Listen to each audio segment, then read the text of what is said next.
In 2016, I made one of the most important decisions I've ever made in my life. It was a decision that would change the way I saw the world and change the way that I saw myself. It's also the same decision that led to me being on this mountain by myself in early October. And even though it was cold and I was exhausted and my feet were hurting, I still remember the way that I felt. Part of it was kind of disbelief because I didn't think that I would ever actually end up at Katahdin. If you had asked me over 6 months earlier when I started my hike down in Georgia if I would make it the entire distance, I would have had a lot of doubt.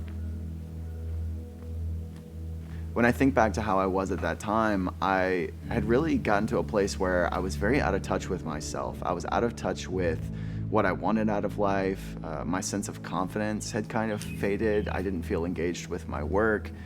And in a way, I guess I had kind of given up on taking care of myself.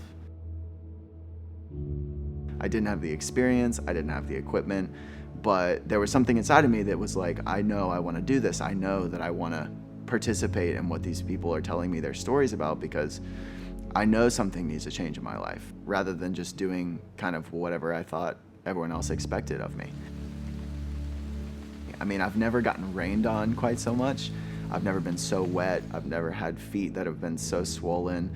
I had never been so exhausted. Day after day and week after week as I hiked, I noticed that my feet started to get a little bit stronger, right? My heart and lungs started to get a little bit better. I could climb hills easier. I could make friends easier. I could set up my tent easier. I mean, as I continued to do it day after day, everything just kind of started to fall into place. For the first time, I was doing something that really got me excited, and I was learning so much by having connections with all these new kinds of people. I was doing something really difficult and was overcoming those obstacles along the way. One of the biggest pieces of that was just a sense of community. I found that when I went out on trail, everybody was just super welcoming. I mean, even though I was not a badass hiker at the time, they just accepted me. They pulled me in. There was a lot of encouragement. I mean, I found very quickly that there were good people that came up around me and I could lean on them for support.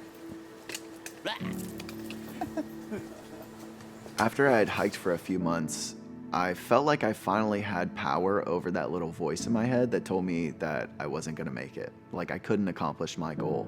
I wasn't hiking with the sense of timidity that I had when I first started. I was waking up excited to tackle the challenges of the day, and I had faith that I was gonna make it all the way to Katahdin. I really started to actually believe that I could do it, and the hardships along the way is what set me up to have that sense of belief.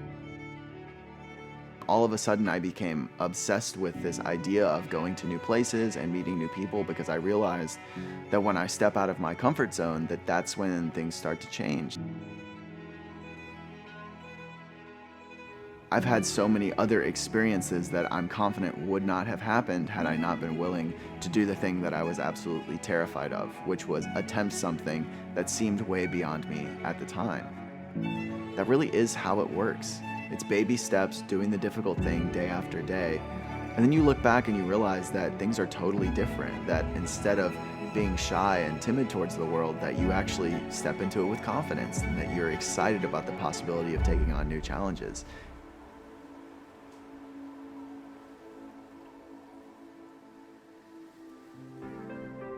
That whole process of slowly building up momentum and becoming strong through the process of the trail, it just helped me see a future for my life that I was actually really, really excited about. And I think back and it had been a while since I had looked at life that way.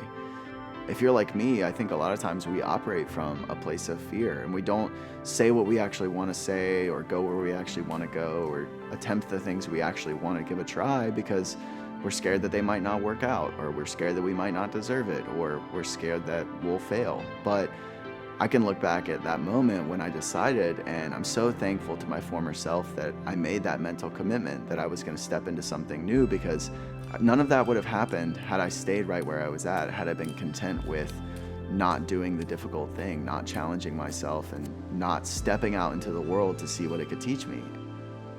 The title of this video is Why Thru-Hiking Will Change Your Life, but I think it actually should be called Why Doing the Thing That Scares You Will Change Your Life. For me, it was leaving my job in my hometown and taking 6 months to hike across the country. But for you, it might be starting that small business, or moving to the big city you always dreamed of, or finally starting to share your artwork with the world. I mean, it doesn't matter what it is. But I know for me, when I turn towards the things that scare me and lean into that discomfort and have a little bit of faith in myself, have a little bit of faith in the world, those are the decisions I look back at and I'm really thankful for. So my encouragement for all of you now is get out into wild spaces, find other people in those spaces that you can connect with, but most importantly, think about what the scary thing is for you, and most likely, go do it. Because that's where life starts to change, that's where we start to learn, that's where we start to grow, and that's what opens our whole world up. So until next time, keep your eyes open and happy trails.